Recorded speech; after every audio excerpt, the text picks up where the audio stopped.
Hello, everyone. Now, I have a philosophical question for each of you. Uh, Write your answers in the comments below, or in the Discord server that will be linked in the description, or just think of it in your head. What Pokemon is better, Chi-Yu or Mega Kangaskhan? Now, you might be thinking, well, Chi-Yu is 18 points in most leagues, maybe a bit more, and Mega Kangaskhan is 14. No, we're not talking about that one. We're talking about with seismic toss allowed. And now you're thinking, well, now Mega Kangaskhan is 23 points as opposed to Chi-Yu's 19, 18 points. So the answer is still obvious. And to that I say, I fucking agree. Dialpo, you're an idiot. What is wrong with that guy?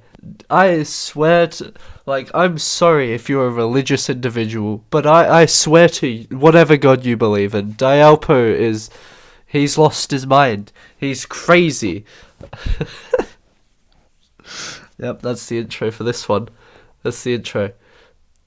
Feel free to leave hate to Dialpo in the comments. Just maybe not death threats, that might be a bit too far. But other than that, go crazy. Anything you want. I grant permission.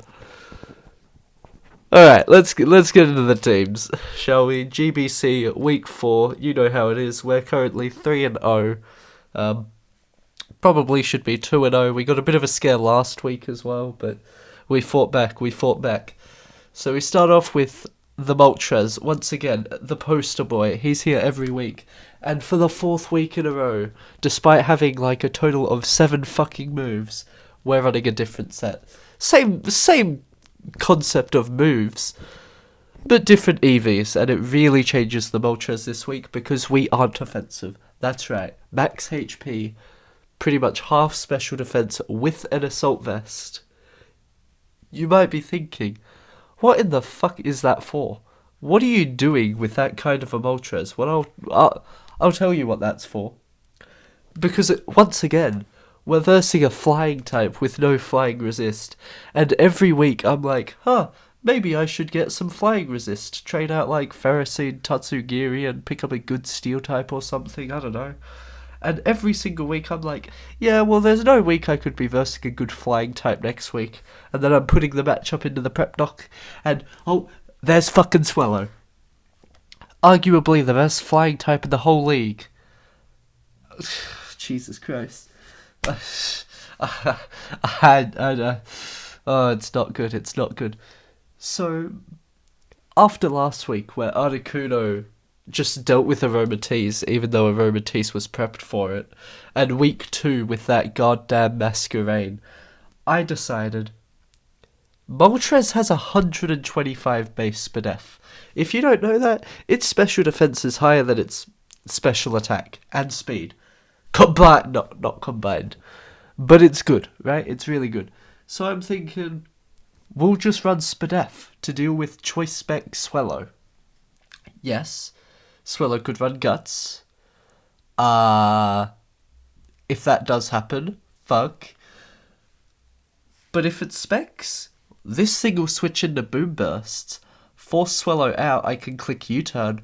Or even better, if I get an Ancient Power boost, pretty much on anything other than Rhydon, I can stay in and just sweep the team. Okay, sure, I might miss a Hurricane, but that's besides the point. Stop ruining the fun. So that's Moltres. I don't think much more needs to be said. Tauros. So the great thing about Tauros in this matchup is for all the physical attackers, other than Earthquake Rhydon, Tauros doesn't care. Tauros, I think Cobalion after Sword Dance, Intimidate, Zen Headbutt does 30%. This Tauros doesn't care. I should probably run Rest over Will-O-Wisp, because Rest over Will-O-Wisp? rest over sub, because I don't know what I'm really clicking sub on.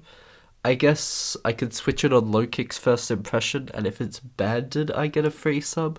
But then Swellow just comes in anyway.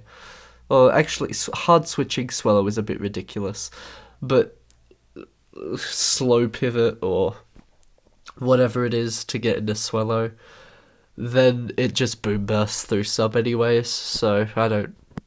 It's fine. It's besides the point. I think sub it's still good. It makes sense on paper. I think in practice it's a bit less usable, but I don't think there's any fourth move that's really going to be usable over the other three.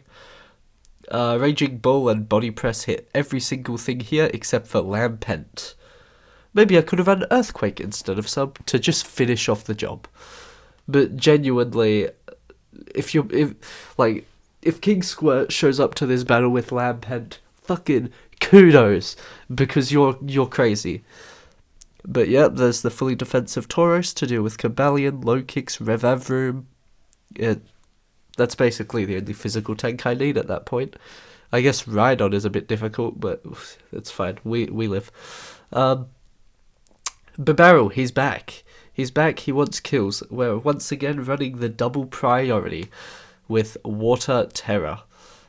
Sword Dance. If I get a Sword Dance, Aqua Jet basically kill... it doesn't kill everything. But Barrow doesn't have a crazy good matchup here. It's not like against Gojo or Kaz where I just obliterated after a Sword Dance. Yeah, it's still really good damage, but like low kicks can first impression or sucker punch me. What else? Cobalion takes one. Golduck should take one. Meganium should take one. Like, most of this team will take one hit. So, even after a Sword Dance. So, really, Babarrel only wants to come in once this game is very, very chipped down. At first I was running Choppleberry for Cobalion close combats, and then I realised, wait, I'm just gonna Terra Water anyways. I may as well run Rindoberry for that Meganium. So that's what we did. Just 1 second while I scroll down to the rest of the team. You might notice my team is extremely defensive. Again, I did this last week. I was a bit less defensive for Gojo and Kaz, a bit more offensive there, but still, like, pretty defensive. I guess this is just how I like to play. I don't have anything else to say. I don't get to do this in fucking OU leagues because those fuckers just run bullshit that I can't tank. But we have Sand Slash. This is the first time we're running an attacking Sand Slash as opposed to just a defensive one. We have Stealth Rock because this team's only defogger is Swellow. If you're bringing defog Swellow, thank you, because now I don't have to deal with your specs bullshit. Rapid Spin, despite having no removal, you do have a few hazards. Cobalion has rocks, Rhydon has rocks. I think Revavroom might get Toxic Spikes. Don't quote me, I'm not sure. But like, I might need to get rid of... Wait, I can actually just check right now. Does it have... Where are the hazards? It does have Toxic Spikes. Let's go. I am a gangster. And then Earthquake Rock Slide just hits everything except for Meganium. I was originally going to run Leech Life instead of Rock Slide, but then I don't hit Swellow. And tossing it up, I'm like, I could probably deal with Meganium. And as I've already said a million times, I am not dealing with Swellow. Swellow is going to eat me. So I may as well run the Rock Slide. Dusknoir. Right. Here's the thing about this team. If we get a Guts Flame Orb Swellow, Moltres becomes basically useless in this battle. I'm going to throw it into the fire. And vice versa, if we get Scrappy Specs, or even like Scrappy Heavy Duty Boots, this Dusknoir, completely useless, I'm throwing it into the fucking fire. I don't need it. So here we have a defensive Dusknoir whose only job is to deal with Swellow, if it's physical. I guess there is the added bonus of, oh, I can switch in on a close combat. Oh, I can deal with Rhydon a little bit, I guess, if Taurus doesn't want to. So, I guess it's still kind of helpful. More helpful than Moltres will be if the Swellow is physical. I can still Will-O-Wisp things as well, that's nice. Poltergeist and Ice Punch hits quite a lot of the team. So it's okay if it's Special Swellow, but it's probably my least valuable team member if that's the case. And lastly, we have Aromatisse. It's the same set you always see. This week it's Psychic and not Psyshock because Revavroom has high defense. But really, what I wanted here, like, I was legitimately thinking of running, like, Life Orb Trick Room. That's right. I was thinking of the offensive Aromatisse. And then I was looking, I was just like, well, Revavroom just comes in anyways. Like, it doesn't really matter that much. It has enough bulk to be able to come in, take a Psychic, and just force me out. And if I click Trick Room, I have to switch out anyway. To the rest of the team, that's, okay, not decently fast. It's still pretty slow, but, like, not the slowest in the world. So I wasn't a big fan, and in the end I just went with Wish Protect. I figured that the entire team loves Wish here, so that's what we did. But yeah, there's the team. Let's actually get into the battle now. If it goes slowly, it's because my internet is shit. So I just led with the Sad Slash. Where the fuck are the sprites? Hey! Thank you. Sad Slash, the only shiny mod we got because it fits the nickname. And is that a shiny Golduck as well? Wow, isn't that awesome? So yeah, we didn't get the best lead ever. I don't know why I paused. We didn't get the best lead ever, so I switched into Aromatisse.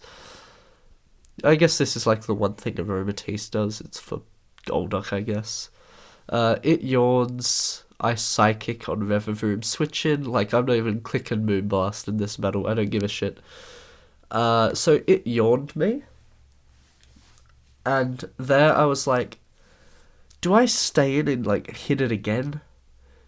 Do I, like, wish and try and go into the whatever I want to? And then I was like, well, what if it Ice Beams me? And I checked the calc for Moltres, and it does, like, 30%. And, like, kills it back, basically. Moltres does not care about that Golduck at all.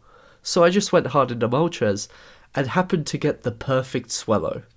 Now, I did calc for Guts, Brave Bird, or Facade. I take one hit, so what did I do? I clicked Ancient Power. That's what I want. I want that boost. I didn't get it. I U-turned out. I had to make sure the Rhydon wasn't Scarf with damage calc. It isn't. It's Eviolite. And it just Stone Edged me, so that's all good. Here I click Rocks because that's very important. Wish I had a Leech Life for that Meganium right now. Meganium runs Dragon Tail. I did not expect that. I was not expecting Dragon Tail Meganium. I was expecting Leech Seed. I don't know if it had Leech Seed. I haven't seen the paste. We talked after the battle, but I didn't see it. So then he Giga Drains. And I think that's interesting too. Like, don't you just switch? And this time it does. Once again, we're not clicking Moonblast. We don't want this thing to come in. We just click Psychic. And we go straight into Taurus. He gunks. It actually does more than I thought. It's because it's Life Orbed. And then he switches out into Golduck, which I predict with a Body Press, because I would have killed the Revavroom anyways. So, that's nice. Swellow comes in, and I go straight into Moltres, because he took the Rocks damage, which I don't think actually meant anything. Now that I think about it, if he was Flame Orbed, he still would have taken Rocks damage. So maybe that wasn't the play. But it's fine, it was Specs Moonburst. And that means that Dust Noir isn't going to be as important, but that's okay. This time I just click Fiery Wrath, there's no Cobalion to boost off it with Justified, and it does decent damage. I go into Sand Slash, and then I double into Taurus, thinking... My thought process there is like, look, if he stays in... What's he gonna do? Ice punch me or something? He could have that, to be fair. Tauros just 4 times resists. Of course I didn't calc that Earthquake kills Sandslash in that range, but besides the point. And of course if he goes into Meganium like last time, I get the free switch. Here is a great position for me to click sub, but I didn't just because of the Swellow Boom Burst. I was like, look, it's coming in anyway. I don't want to lose 25% just setting that shit up. I think maybe I would have had more health, just based on Giga Drain damage. I don't know. No, I think I'd have more health just doing what I did. So I think I made the right call there. So now that I know that it's specs, I just go into Dusnoir. I said I don't want Moltres to take all the damage. I'll just go straight into that. He goes U-turn into low kicks, and then low kicks U-turns out. Since I was like fully defensive, I just didn't give a shit about low kicks. As I said, this thing is basically a sack. Full health, 6v4 sack, because it doesn't do shit. So low kicks came in and I just Will-O-Wisped it, which U-turned out into this. So I'll take that. Here I could have Poltergeisted. I just went, I can rest. I don't care, we'll rest up. That's exactly what I do. The Chesto Berry kicks in. And now I click Poltergeist. Now the Rhydon comes in, and here I probably could have just stayed in and hit it again. But I was like, Sandslash will come in. He Earthquakes, he kills Sandslash, which is when I go, oh wait, what? A 5-0, sucks to suck for me, I guess. Babaro comes in, and as you can see, everything is low health as shit. This is going to be on 50%, but I guess it has a priority move anyway, so it doesn't matter. This is on, 17%? This is going to be on 26% after a thing, and you're on 20%. So Babaro basically just wipes the rest of this team, other than low kicks. I kill the Revavroom. Swellow comes in. I Terra Water, and I kill that too. I don't know why Swellow came in first. Now the low kicks comes in, I click protect for first impression, it clicks sucker punch. Now I probably could have stalled out the sucker punches, but I decided not to. I go into Tauros first to kill the low kicks, and I could have also let Tauros kill the Rhydon, but I said fuck it, Weeball, I'll live one. I did in fact live one, and if I didn't I would have just gone back into Tauros and accepted a 4-0, so it didn't really matter. And Babaro gets 3 kills, it's tied for first on the leaderboard with Charizard and Rotom Frost. Obviously we manhandled Charizard, because that is fucking shit, that's balls Pokemon, bro. Rotom Frost we don't have to fight this season, but Trainut's doing pretty well, so we might see it in playoffs. And there we go. 4 games in. 4 wins in. Let's do this. Next week we got King Bob. 2 kings in a row, and I'm going to be the one on the throne. Ooh, that even rhymed a little bit. Yep, that's the video. Bye.